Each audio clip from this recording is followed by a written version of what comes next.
Hindi pati ako silosa. Alam ko ako matanda na. Siyempre naghahanap siya ng medyo liligaya. Siyempre binadla. Ay, hinahayaan mo lang si Marvin. Ay, siya pala mga kasama yung mister ni nanay. Napakabata pa yung asawa ni nanay. Parang mas matanda pa ata ako.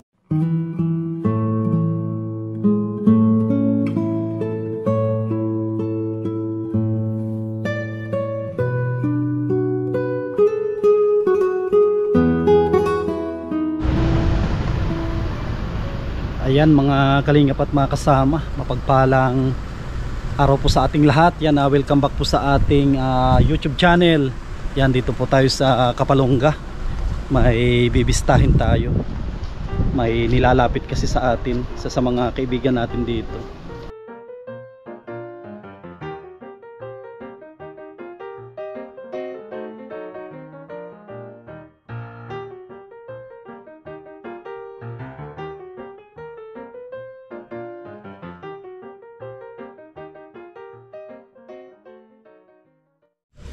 Magandang tanghali po, Nay.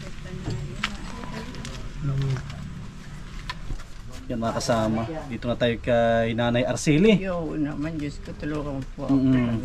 Si Nanay Arceli po ay salamat po. 77 ka na, tabi na yun, no? November 2. Ang lakas pa ni Nanay at saka napaka-blessed at inabot ni Nanay yung ganyan na edad na siya ay malusog. Wala kang nararamdaman na yun na sakit? Nga, yung paglakad-lakad ko nga, ang hindi ako makakuha. Parang ang bigat ng high blood nga ako. Parang akong paralyzed na. Stroke. Na ano ka, mild stroke si Nanay. Kailan yan na yun nangyari? Mga Abril. Tapos ang kasama mo dito, Nay, kami lang. ay si mister mo yung kasama mo. Ay, siya pala mga kasama yung mister ni Nanay. Napakabata pa yung asawa ni Nanay. Parang mas matanda pa ata ako. Parang anak na. Ano yung pangalan mo, kuya? Marvin. Marvin, ilang taon na si Marvin? 30 pala. 30. Ay, ang gap nila Nanay ay 40. Ilang taon na kayo, Nay, na nagsasama ni Marvin? Matagal na. Mga ilang taon na, Marvin? 11 years na. Ang tagal na nila palang nagsasama ni Marvin. Grabe, bibihira yung ganyan na mangyari. Kasi mayroon din ako na i-vlog dati, sila Jomar tsaka si Ate Nancy. Ang gap naman nila ata ay 20, si Jomar ay 29, tapos si Ate 59 ata. Pero sa inyo yung gap ay masyadong malayo. Pero sabi nga nila hindi naman yung edad ng pinagbabasehan, di ba, Nay, no? Talagang yung pagkisama ang kuwan. Kasi hindi naman kayo tatagal sa 11 years kung hindi naman kayo nagmamahalan.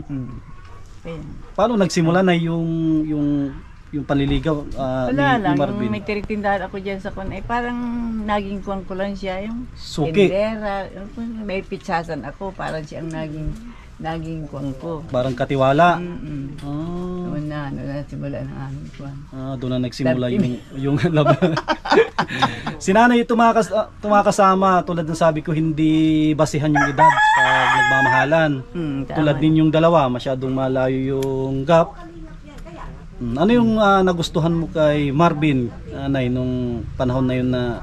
Ay, gusto ko lang kasi may kasamain ako sa buhay, may talagang kasama sa buhay. Pagpapasalamat na ako sa Lord kasi nagtagal kami ng ganito katagal kahit ako'y may edad na.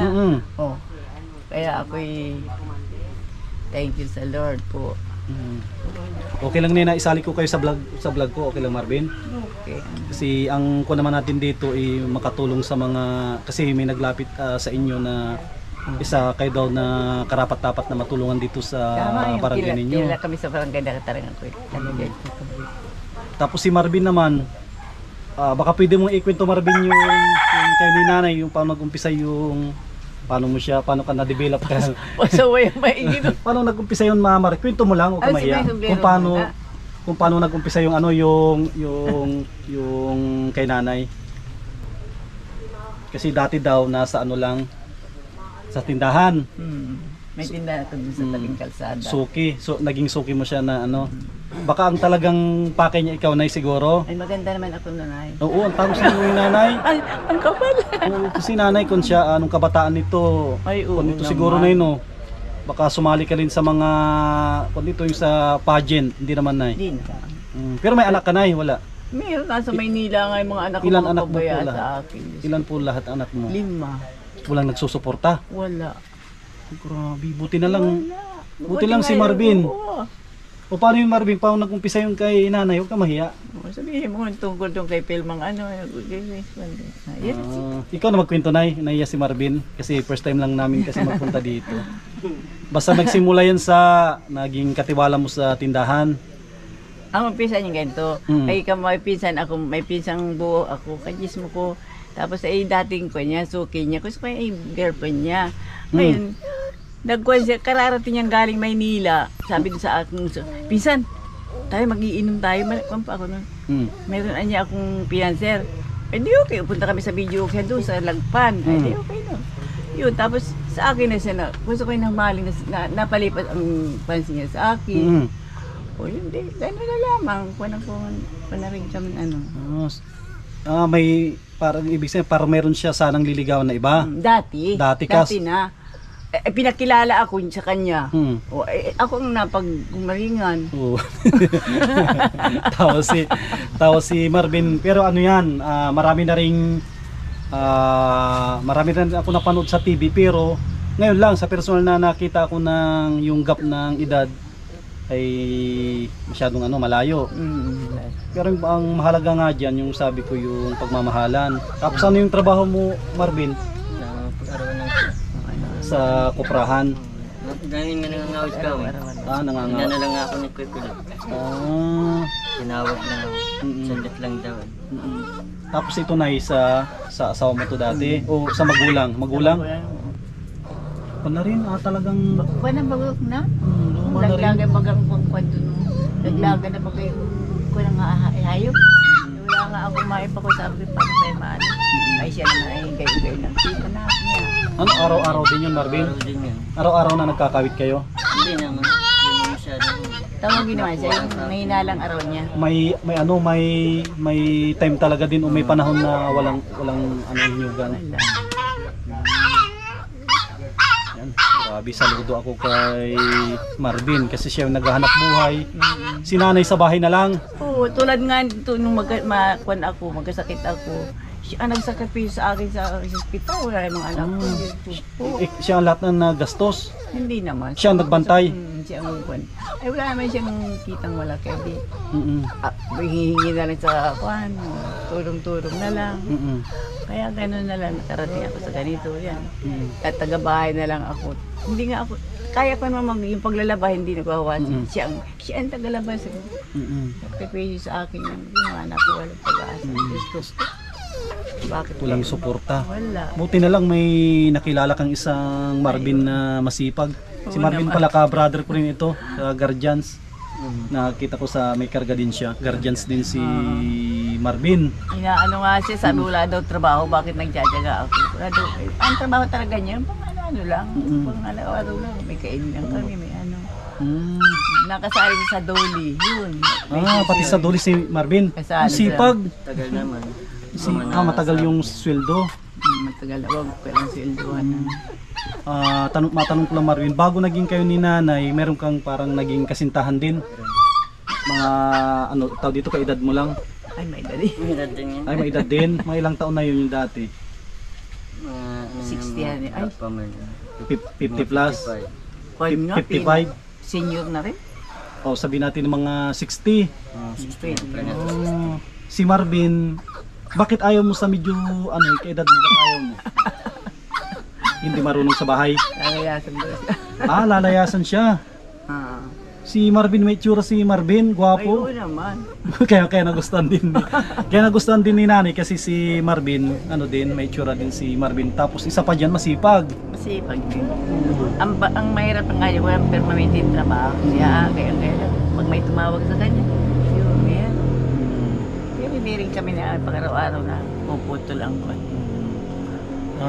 dito na, ano yung pwede namin na maitulong sa inyo dito? Kasi bahay meron na rin. Ano yung pwede namin na maitulong dito na? Ano, bigas ganyan? Oo, yung pangay namin, pangkabuhayan namin. Kasi nabanggit mo may tindahan ka dati sa harap, pero ngayon wala na. Wala, tagal na. Taon nang nahinto. Taon na. Taon. Pero sa inyo pa rin yung piso na yun? Nakita lang. Kapatid na ninyo ang May bahay din yung kapatid ko. nang nagmamanage. Pala. Yung bahay talaga niya. Siya kasi ang ulang bahay na ko na, kaya doon pinamigay yung nanay ko. Sigurado ang daming panito, ang daming ang daming mga makakapanood na gagawin nila ito na inspirasyon yung sa inyong dalawa na kasi nagmamahalan kayo kahit yung ganyan na gap ay masyadong pang ano ka, yung kwento nila pang ano din, pang KMGS, yung kwento ng kay Jessica Soho. Sabi nga nung iba ikon daw namin sa TV maraming kwento, maraming gagawin. Tsaka sana din sa mga susunod siguro, pwede rin natin na masamahan si Marvin pag nagkakawit para makita ng mga iba yung trabaho ng isang nagtatrabaho dyan sa Nyugan. Hindi rin basta-basta. Ang pagkakawit, Marvin, mahirap ba yung pagkakawit ng nyug? Mahirap din. Hindi ka marunong matamaan ka na. Pwede kang mabagsakan. Kakawitin tapos sino yung magbubunot nun, magpapalaw? Sila na yun. Depende kung kukunin din na nila. Paano yung labanan dyan sa pagkakawit? Ano yan? Formula. Pag maka-1,000 ka, may 500. 500. Pero kaya mong kawitin yung sa isang araw, yung 1,000? Ay, hindi pwede. hindi naman masyado. Nakaipon lang siya. Ano na? Ganun din pala mga kasama, hindi rin pala ganun kadali yung pagkakawit. Tapos yung kita pala, hindi para kitain mo yung 500 sa isang araw kasi may nabalitaan din ako dati yan na talagang magaling magkakawit, kaya niya 1,000. Ayun, kahit pa 3,000. Oo, pag magaling talaga magkakawit. Kaya, kapag magbababa, mga ganito. Pag matataas, mahirap. Mahirap na yun. Natulay na yun sana. Wala pa. Buhay pa yung mga magulang mo, bro? Marvin? Bata pa. Sa ilang pan. Sa pawilan naman sa pawilan. Nung naging kayo ni nanay, hindi naman sila tumutol. Ay, hindi. Hindi sila tumutol. Baka kilala ka na nila pamilya mo. Talaga sila naglaki. Hindi naman sila tumutol sa pag-ibigan yung dalawa ni nanay. Yung mga ibang tao, siyempre, ikuha natin sa realidad, siyempre kita nila na wala bang parang nanunukso? Meron man. Tinutokso. Sinong madalas na tinutokso, ikaw o si nanay? Ikaw. O kasi si nanay kasi siya, hindi ano yung sinasabi nila sa iyo, Marvin, ng mga kaedad mo? Sabi nga bakit doon pa ako marami naman dyan. Na pwede pang magkaroon ka ng anak noon. Pero nangarap ka rin na magkaroon din ng pamilya. Kasi si nanay, 77, mga ganyan na edad, nag-i-enjoy na lang sa buhay, di ba? Tapos hindi natin alam kung si nanay ipag-anticipate, lahat naman tayo mawawala dito sa mundo. Kailan man. Hindi natin alam yan. May oras, sabi nga may listahan tayo. Sigurado si Marvin mag-aasawa pa yan. Ay, magkakapamilya pa yan, di ba? Kasi bata pa. Hindi pa ako silusan. Alam ko matanda na. Siyempre maghahanap siya ng medyo liligaya. Hinahayaan mo lang si Marvin. Maglayo-layo dyan sa Yung pala si nanay hindi siya mahigpit. Magsasabi lang sa akin, oy, ako pupunta doon sa ayaw ko maghihintay-hintay. Pupuntahan ko yung isang asawa ko doon. Ay, wala yan. Ay, kung siguro lang, dadalawin nyo yung barkada, kung sigurong... Nakikipagkwentuhan, ganyan. Mag-basketball, dyan sa ano yung libangan mo, Marvin, pag walang kawit? Basketball. Basketball. Bukod pa doon. Yung mga barkada. Barkada. Siyempre, minsan may konting kasiyahan, di ba? Hindi nawasan yan. Grabe kami yan. Hindi 17 years old yan. Pasaway na maigi. 17? Ang edad niya, kami. Ay 17 siya, no? Plus 11. Imagine mo na yung 17. Nung magkasama, ang edad niya, 17. Ilang taon na? 28 na siya kasi plus 11. Ang ganda kasi ni nanay. Yeah. Nung kabataan niya. Ayun naman. Basta ano lang, kahit may ganyan na tukso, Marvin, hayaan mo lang yan. Importante kung saan ka masaya, doon ka, kasi hindi man nila maibibigay yung kasiyahan mo. Ilagay ka sa ibang tao, ayaw mo naman, di ba? Kung saan ka masaya, enjoy mo lang yan.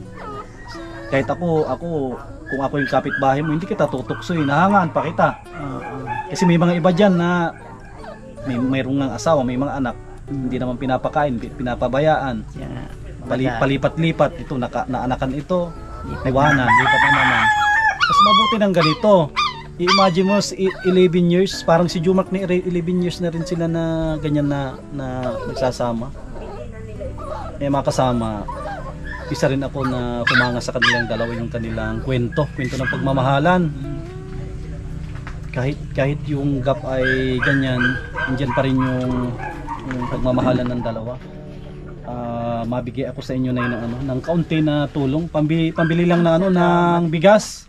Tapos kung may mga kababayan tayo na makapanood, magpadala sila ng tulong o regalo sa inyo. Yun naman yung bibigay ko dito pagbalik namin.